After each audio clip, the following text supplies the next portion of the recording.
யாருக்காகவும் நிக்காம ஓடிக்கிட்டு இருக்கிற இந்த உலகத்துல உனக்காக ஒரு நிமிஷம் கூட யாருமே இல்லையேன்னு இன்னைக்கு நீ உணர்ந்த அந்த தனிமை எனக்கு தெளிவா கேட்டுச்சு. வீட்டு பொறுப்பு, பணக்கவலை, மற்றவங்க எதிர்பார்ப்புன்னு ஒரு பெரிய பாரத்தை உன் தோல்ல சுமந்துக்கிட்டு வெளியே நான் நல்லா இருக்கேன்னு ஒரு பொய் சிரிப்பை சிரிச்சிட்டு இருக்கியே, உன் மனசுக்குள்ள இருக்கிற அந்த நிசப்தமான அழுக வீணாக போகல.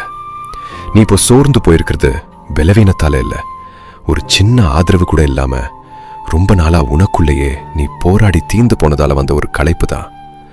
இன்னைக்கு இரவு அந்த பாரத்தை என் பாதத்துல இறக்கி வச்சுட்டு உன்னை தாங்க நான் இருக்கேன்னு உனக்கு தோணுனா, உன்ன மாதிரி இதே வலிய சுமந்துட்டு இருக்கிற யாராவது ஒருத்தருக்கு இந்த ஆறுதல் தேவைப்படும்னு நீ நினைச்சா அவங்களுக்கு இதை ஷேர் பண்ண. நிம்மதியா உறங்கு. நாளை ஒரு புது தெளிவு உனக்கு கிடைக்கும்.